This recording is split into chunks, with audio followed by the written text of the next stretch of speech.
You ever have one of those neighbors who seems to wake up every morning with a clipboard in one hand and a complaint already loaded in the chamber? Well, mine's name is Karen, and on the day this whole disaster began, she marched across the street like a general heading into battle, ready to unleash the HOA version of nuclear warfare.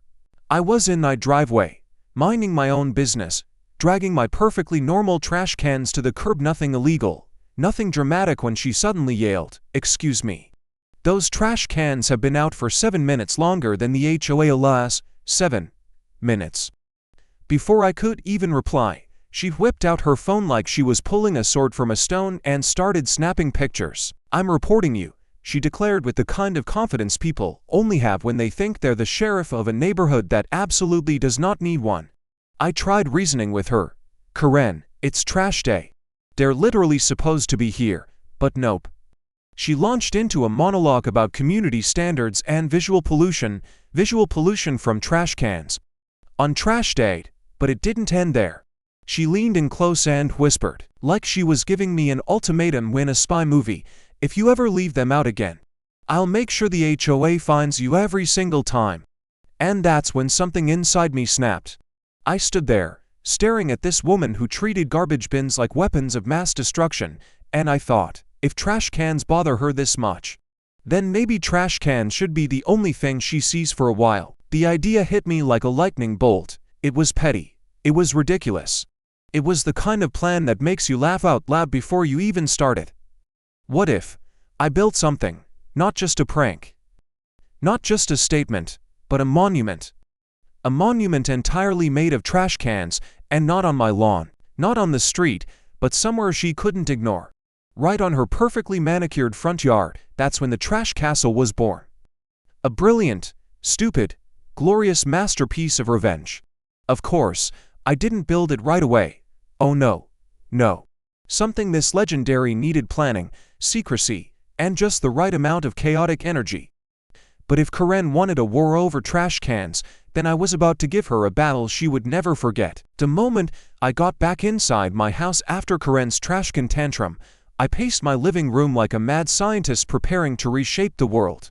My brain was buzzing with possibilities: tall structures, wide structures, architectural masterpieces made entirely from recycled plastic can. Pure spite. If Karen wanted to weaponize trash cans, then I was about to make them her worst nightmare. Artistically, of course. I grabbed a notebook and started sketching. At first, it was just a pile of trash cans stacked like a pyramid. But that didn't feel dramatic enough. Too basic, too expected. Karen deserved something grand, something she couldn't dismiss with a clipboard report or an HOA hotline call. Then it came to me. A castle, a full trash can fortress, complete with towers, walls, a gate, and maybe even a tiny drawbridge, if I could figure out the physics. The more I sketched, the more ridiculous it got. And the more ridiculous it got, the bigger my smile grew. This wasn't just petty revenge, this was going to be art. But before I could build anything, I needed materials, lots of them. So I started an operation I dubbed Project Dumpster Wow. I drove to every hardware store, recycling center, and second-hand yard sale within 20 miles, buying or collecting any trash can I could find. Big ones, small ones, metal ones, plastic ones. I even found a few pink ones which felt like poetic justice. Of course, I couldn't let Karen see what I was doing. She had eyes everywhere. Windows, blinds, security cameras, those suspicious bird feeders she installed that definitely looked like spy gear. So I worked under cover of night. I stored everything in my garage, which by the end looked like the backstage area of a garbage-themed circus. Then came the planning. I measured Karen's lawn on Google Maps. I created scale models. I tested stacking methods to make sure my trash castle wouldn't collapse and take me out like a low-budget medieval tragedy. Finally, I set the date, Trash Day Eve. The night when every neighbor dragged their cans to the curb, meaning I would blend right in. No one questions a guy walking around with trash cans on trash can night. It's camouflage. The plan was simple. Move the cans quietly. Build the structure fast. Disappear before Karen's motion lights caught me. But little did I know, someone else in the neighborhood had been watching. And they were very, very interested in what I was doing. Trash Day finally arrived. and the air felt electric, partly from anticipation, partly from the slight fear that I might get arrested for building unauthorized medieval architecture on someone's lawn. But nothing was going to stop me. I waited until the neighborhood fell silent, until even the nocturnal jogger with the neon shoes had disappeared. Then, like a ninja armed with nothing but determination and a garage full of garbage bins, I began. I cracked open my garage door just enough to slip through. The first wave of trash cans rolled up like soldiers marching into battle. I positioned them carefully, avoiding every driveway camera I knew Karen had. She was paranoid enough to monitor raccoons, so I treated every angle like a mission in a stealth video game.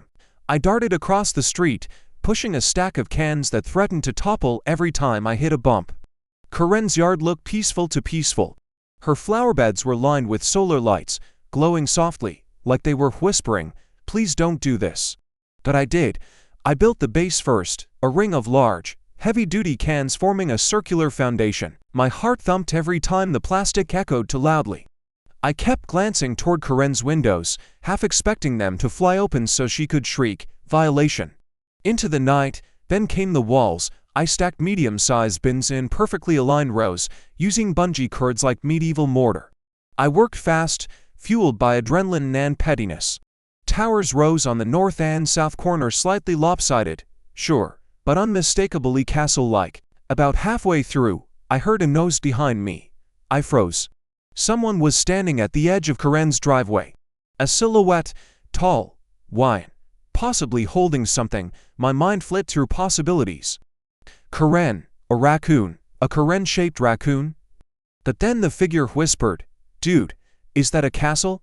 It was my neighbor Dave, the chillest guy on the block, the guy who grilled steaks every Sunday and never got involved in drama. Tonight, however, his eyes were glowing with excitement. "What are you doing?" he asked. Reclaiming my sanity, I whispered back. Dave nodded like this made perfect sense. "Need help?"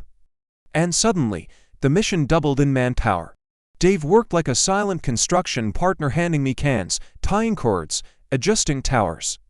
Not a single question asked, not a single judgment. Only pure, chaotic teamwork. By the time we added the final touch, a tiny cardboard drawbridge, it was nearly 3 a.m. and Karen's front yard had transformed into the world's first fully functioning trash castle. But just as we admired our masterpiece, a porch light flicked on. Karen was awake, and she was coming outside. The moment Karen's porch light flicked on, both Dave and I froze like two raccoons caught in a moral dilemma. Her front door creaked open, slow and dramatic, as if she rehearsed it for moments exactly like this. And then she stepped out, robe, slippers, and that legendary glare sharp enough to slice through steel.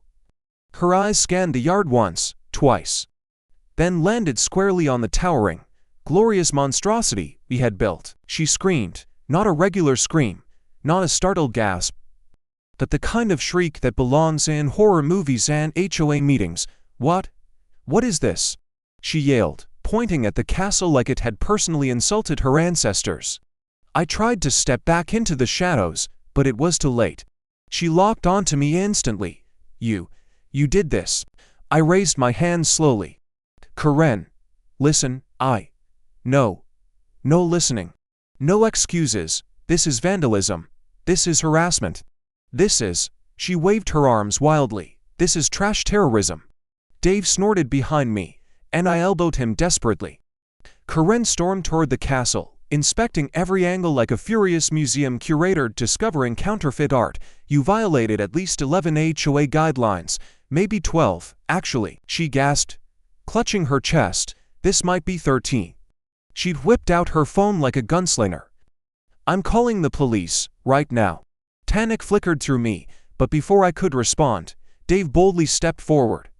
"Karen," he said calmly, "it's just trash cans." "Just trash cans," she screeched. "This is a full structure. A structure made of garbage, on my property." "That's the funny part," Dave replied, pointing toward her lawn. "It's actually trash day." Karen stopped, blinked again. "It's trash day," he continued, "which means trash cans are allowed on lawns." "You told us that 1,000 times." Karen's jaw dropped as the logic hit her like a brick of irony. Her own favorite rule had become the sword that stabbed her. I added gently, and technically, Nothing says how many trash cans can be on a lawn. Her face twisted. I swear I saw a small piece of her soul leave her body. She sputtered. This is wrong. I'll have the HOA president over here in minutes. But Dave smirked. Funny thing, Karen. The HOA president moved last month. And they haven't elected a new one yet. Silence. The kind of silence where you can hear someone's blood pressure rising. Karen pointed at me with a trembling hand. This isn't over. Then she stomped back inside, slamming the door hard enough to shake the drawbridge. Dave turned to me. Dude, she's definitely planning something. And she was. Oh, she absolutely was. The next morning, I braced myself for war. I expected angry notes, police cars, maybe even a full HOA emergency meeting chaired by Karen alone. But nothing could have prepared me for the scene that unfolded when I stepped outside.